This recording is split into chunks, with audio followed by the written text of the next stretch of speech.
Fresh Morning. La Fresh Morning. Avec Jean-Paul dans le studio. Jean-Paul, bonjour. Bonjour la fraîche. Comment ça va ce matin? Ça va très bien. Toi aussi, tu as la grippe? Non, ça va. D'accord, alors on va parler de quoi? Bon, aujourd'hui, nous allons parler de justice parce que deux grands procès se sont ouverts hier. Un s'est ouvert à Minneapolis, aux États-Unis, et un autre s'est ouvert à Paris. Alors, on va commencer par le procès qui s'est ouvert à Paris. Alors, c'est un procès qui concerne les 9 soldats français qui avaient été tués à Bouaké en 2004, il ne faut pas l'oublier. Un avion appartenant aux forces armées ivoiriennes avait bombardé le site d'une école française située dans la ville de Bouaké, c'est-à-dire au nord de la Côte d'Ivoire. Et ce bombardement-là avait causé la mort de 9 soldats français qui étaient basés là, qui étaient stationnés là dans le cadre de la force Licorne, et un civil américain, et il avait fait une quarantaine de blessés. Alors, pour revenir brièvement dans le contexte de l'époque, il faut savoir que depuis 2002, la Côte d'Ivoire était scindée en deux. Il ne faut pas oublier que Laurent Gbagbo était arrivé en 2000 à la tête de la Côte d'Ivoire et avait dû faire face à un coup d'État en 2002. Et c'est pour éviter justement que le pays s'embrase dans une guerre civile que les forces françaises avaient décidé de mettre en place une ligne de séparation entre la zone dite occupée par les rebelles au nord et le sud qui était considéré comme étant loyaliste au gouvernement dirigé par Laurent Gbagbo. Et donc, après 2 années de tergiversation politique, on se rappelle des accords de Marcoussis qui avaient finalement été rejetés par le camp Gbagbo, des accords qui avaient été signés entre les rebelles et Laurent Gbagbo à Marcoussis en France, puis rejetés par le camp de celui-ci une fois qu'il est rentré en Côte d'Ivoire. Et donc, le président Laurent Gbagbo, en 2004, décide de reprendre la main en mettant en place une offensive. Il décide donc de mettre en place une offensive militaire en vue de reconquérir ces territoires qui sont entre les mains des rebelles au nord. Et donc il va décider, qu'il va obtenir l'acquisition de 2 avions de chasse russes. Ces avions de chasse-là sont pilotés par des Biélorusses, donc des militaires qui sont payés par le gouvernement ivoirien, ce sont des mercenaires en quelque sorte, et ces mercenaires évidemment pilotent, comme ce sont des biplaces, ils pilotent avec des officiers ivoiriens. Et donc, en novembre 2004, le président donc, Laurent Gbagbo décide son offensive. Et donc, il commence par une offensive aérienne à l'aide de ces 2 avions de chasse. Et donc, en début novembre 2004, il va commencer à pilonner les zones dans lesquelles se trouvent les rebelles, notamment au nord. Et puis, évidemment, ce pilonnage des forces, des zones dans lesquelles se trouvent les rebelles, se fait évidemment sous l'enquête des troupes françaises qui sont stationnées pas loin de là depuis 2002, afin d'éviter, comme je l'ai dit, que le pays ne sombre dans une guerre civile. Et puis là, on ne sait pas, le 6 novembre 2002, tout bascule.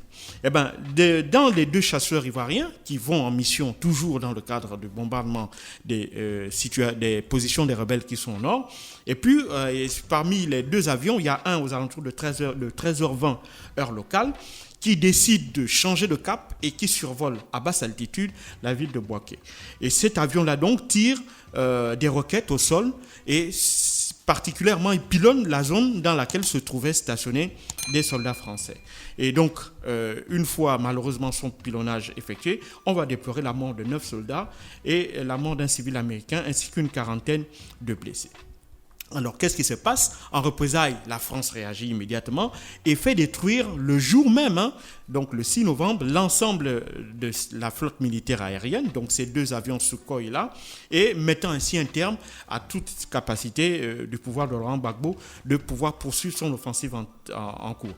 Et donc, à la suite de cela, les relations diplomatiques, évidemment, entre Paris et son ancienne colonie, qui jusque-là étaient historiquement très proches, vont évidemment s'enflammer.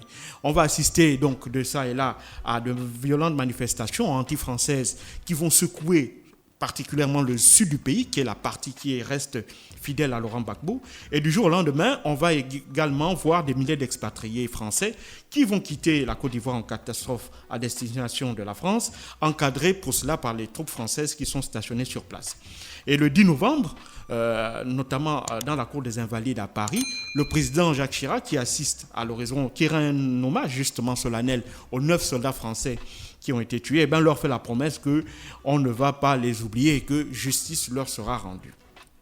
C'est là où justement le bas blesse. Parce que depuis lors, il faut savoir que, évidemment, tous les soldats, une fois que les avions, donc les Sukhoi 25 ivoiriens, ont été bombardés, il faut savoir également que les officiels, donc les officiers biélorusses qui pilotaient les avions, ainsi que les officiers ivoiriens qui copilotaient ces avions-là, sont observés notamment par les services français de renseignement. Et donc, les 3 hommes sont sur la base de plusieurs renseignements qui sont groupés. On identifie rapidement celui des 2 Sukhoi qui est à l'origine des bombardements et donc des pilotes qui étaient à ses commandes.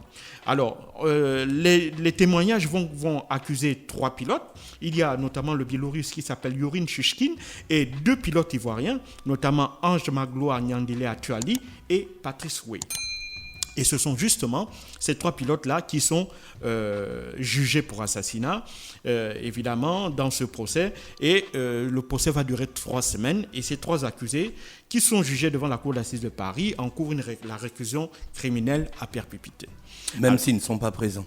Voilà, ça c'est un autre problème. C'est qu'il faut bien savoir que le 16 novembre 2004, les 8 soldats biélorusses, dont Yuri Shushkin, sont interpellés en Côte d'Ivoire par les autorités togolaises qui soupçonnent ces derniers de vouloir se soustraire à la justice, notamment à la justice ivoirienne, à la justice française.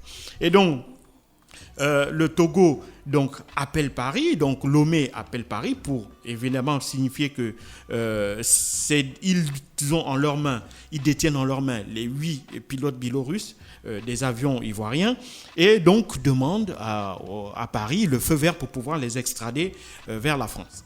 Alors, à la surprise générale, le gouvernement français demande de les libérer, de ne pas les interpeller et donc ceux-ci peuvent tranquillement quitter Lomé au Togo et s'en aller.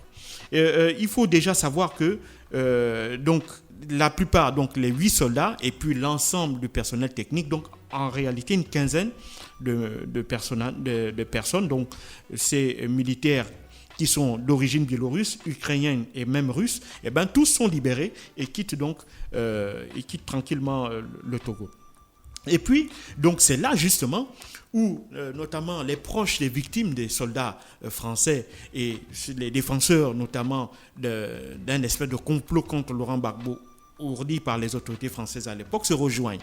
Parce que ceux-ci n'arrivent pas à comprendre que on a tué 9 soldats en France et lorsque l'on a entre les mains les présumés assassins de ces 9 soldats-là, la justice du pays refuse de les entendre. Donc ils n'ont été entendus ni par les militaires français, ni par la justice française. Et donc ces hommes-là sont purement et simplement rendus à la liberté. Mais est-ce que ce procès-là n'est pas une mascarade? 1, il n'y a pas les accusés les accusés ne sont pas là.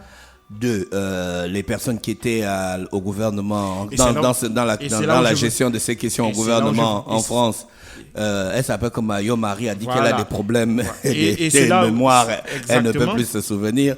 Est-ce que ce n'est pas une mascarade en fait? C'est justement l'opinion vers laquelle tout le monde semble s'acheminer. Pourquoi? Parce que, évidemment, il faut savoir que la justice d'abord française, parce qu'il faut savoir qu'il y a 3 personnalités, moi je dirais plutôt 4 personnalités qui sont au cœur de cette affaire. Il y a Michel Alliot-Marie, que tu viens de citer, qui était à l'époque ministre de la Défense. Il y a Dominique de Villepin, qui était à l'époque ministre de l'Intérieur. Il y a Michel Barnier, qui était à l'époque ministre des Affaires étrangères. Et il y a Jean-Pierre Raffarin, qui était à l'époque Premier ministre. Donc, ces 4 personnalités sont celles qui étaient au cœur de l'affaire. Or, la justice française, qui est qui, selon le droit français, devrait saisir une cour spéciale habilitée à juger des ministres en fonction, c'est-à-dire la Cour de justice de la République, la justice française a refusé de saisir cette instance-là pour les amener à comparaître et expliquer évidemment ce qui s'est passé en ce moment-là. Donc, c'est ce qui laisse présager, c'est ce qui laisse penser, et je pense à juste titre, c'est la raison pour laquelle les familles des 8 soldats français, des proches des 8 soldats français sont dans le désarroi total. Parce que, d'une part, on a ceux qui sont présumés être les auteurs de cette attaque qui ne sont pas là et pour lesquels la France n'a, il faut le savoir, émis aucun mandat d'arrêt international jusqu'à ce jour. Et puis de l'autre côté, il y a les hommes politiques qui étaient aux affaires et qui étaient ceux qui étaient les seuls habilités à pouvoir donner de tels ordres, à savoir ne pas se saisir, d'abord donner des ordres concernant le bombardement des Sukhoi, parce que sans les avions en eux-mêmes, on ne peut pas déterminer avec exactitude si c'est réellement ces avions-là qui avaient bombardé le site de Bouaké. Deuxièmement, les pilotes qui étaient présumés être ceux qui étaient aux commandes de ces avions-là, on n'a jamais mis de mandat d'arrêt contre eux et donc ils ne se sont jamais présentés devant la justice française pour pouvoir s'expliquer. Et troisièmement, les hommes politiques françaises, aussi bien civils que militaires, parce qu'il faut savoir qu'il y avait des hommes qui avaient de l'influence également sur le plan opérationnel. Il y avait le commandant des forces Licorne à l'époque en Côte d'Ivoire, il y avait le chef d'état-major général des forces armées françaises qui avait aussi un rôle dedans, et il y avait évidemment le chef d'état-major particulier de Jacques Chirac à l'époque, pour ne citer que pour ces trois personnalités qui occupaient des hauts postes du commandement militaire français. Donc évidemment pendant 3 semaines, on va assister à un procès pour moi à minima, puisque ni Michel Agneau-Marie, ni Michel Barnier, ni Dominique de Villepin, et encore moins Jean-Pierre Raffarin, ils ont tous fait savoir qu'ils n'ont aucune intention de venir à ce procès, évidemment, puisqu'ils étaient amenés à comparaître en tant que témoins. Et donc, comme comparaître en tant que témoin n'est pas une obligation, ces derniers, par l'entremise de leurs représentants, de leurs avocats, ont déjà fait savoir qu'ils ne viendraient pas. Et donc, c'est évidemment un voile qui reste encore extrêmement qui reste là et qui ne fait que renforcer les suspicions durant lesquelles, évidemment, il y a forcément quelque chose de suspect dans l'attitude aussi bien des hommes politiques que des responsables militaires de l'époque dans cette affaire. Donc, on verra ensuite ce que l'histoire donnera. Alors, pour revenir au deuxième procès, c'est celui qui s'est également ouvert hier à Minneapolis concernant Derek Chauvin. Derek Chauvin, c'est ce policier blanc qui est accusé du meurtre de George Floyd. Il est accusé précisément de meurtre et homicide involontaire.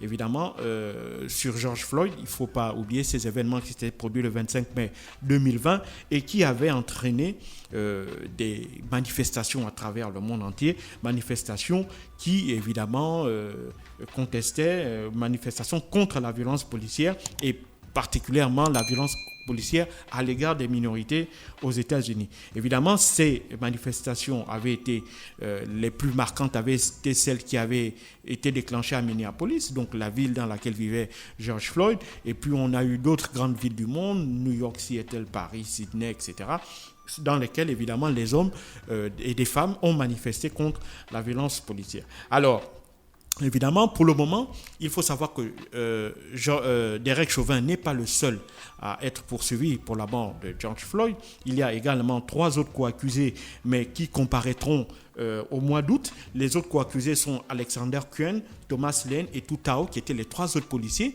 qui étaient en compagnie de Derek Chauvin au moment de l'interpellation de George Floyd. Alors, maintenant, évidemment, il y a 2 courants qui s'opposent dans cette affaire. Il y a d'abord le procureur de l'État, le procureur de Minneapolis, qui poursuit Derek Chauvin au nom de l'État. Et donc, il a estimé que, au-delà des techniques que Derek Chauvin a prises, au-delà de sa volonté de vouloir appréhender un suspect qui était, semble-t-il, récalcitrant, il allait au-delà de tout cela, puisqu'il a maintenu plaqué au sol pendant plus de 8 minutes et 46 secondes George Floyd, malgré les plaintes que celui-ci lançait du fait qu'il avait du mal à respirer. Et donc, pour le procureur Jerry Blackwell, il ne fait aucun doute que Derek Chauvin avait une volonté, c'est de tuer George Floyd et de se servir de ces techniques, de ces moyens d'appréhension des suspects, non pas dans le but évidemment de l'immobiliser afin de le transporter vers un commissariat de police, mais dans l'intention de lui faire mal et de porter atteinte de manière très grave à sa santé. Par contre, de l'autre côté, l'avocat de George Chauvin lui fait savoir que celui-ci n'a absolument rien à voir dans la mort de George Floyd, dans la mesure où pendant les 19 années où il était dans la police, il n'a fait que répéter ces actes-là qu'il a posés contre George Floyd. Et donc, les techniques qu'il employait, ce sont celles justement pour lesquelles, auxquelles il a été formé à l'académie de police, et il n'a fait que d'utiliser donc des techniques jusqu'au moment des faits. Il faut mettre pas l'oublier. Le pied au cou, ça fait partie des techniques. Oui, jusqu'à l'époque, c'était mettre le pied au cou. Oui, c'était des techniques qui étaient légales en matière d'immobilisation de suspects. Maintenant, évidemment, depuis la mort de George Floyd, la police de Minneapolis et l'ensemble même de la grande majorité des polices des grandes villes américaines, et même on a vu jusqu'en France, ont revu évidemment les différentes techniques que les policiers ont employées pour essayer d'immobiliser les suspects. Ce sont des techniques d'étouffement, c'était des techniques qui étaient légales, mais il semblerait que pour ce qui concerne Derek Chauvin sur George Floyd, il est allé au-delà de ce que la norme lui autorisait de faire. Et donc, pour l'avocat de Derek Chauvin, il n'a donc pas il n'a absolument violé aucune loi, il ne s'est pas comporté de manière tout à fait anormale, il n'a fait qu'appliquer les techniques enseignées, les techniques apprises, à l'académie de police, et techniques qu'il a utilisées au cours de ses 19 longues années de carrière. Maintenant, évidemment, lui, il explique la mort de George Floyd par le fait qu'au moment des faits, George Floyd aurait consommé des stupéfiants, et que c'est justement les effets de ces stupéfiants associés avec le fait qu'il soit allongé sur le sol et plaqué, tout simplement. C'est la combinaison de ces événements-là qui, malheureusement, aurait entraîné la mort de George Floyd. Maintenant, évidemment, on va voir ce que ces deux parties, ces deux positionnements vont donner vis-à-vis du jury, parce qu'il faut savoir que c'est le jury qui décide, et il faut également savoir que le jury doit se positionner à l'unanimité. Donc, s'il n'arrive pas à s'entendre à l'unanimité sur soit condamner Derek Chauvin, soit annuler, c'est-à-dire s'il n'arrive pas à un accord, donc on va annuler le procès. Il faut bien savoir que s'il y a annulation du procès, et c'est justement l'objectif de l'avocat de Derek Chauvin, c'est de susciter le doute dans le jury afin que ceux-ci ne puissent pas parvenir à une décision unanime. Et donc ça lui permettrait évidemment de sauver la tête de Derek Chauvin. Mais si une telle situation arrive, il est clair que la ville ou plusieurs villes américaines encore devraient s'embraser. Merci Jean-Paul avec nous ce matin sur les 104.5 qui revenaient sur l'actualité internationale ce matin dans le Da Fresh Morning. Da Fresh Morning.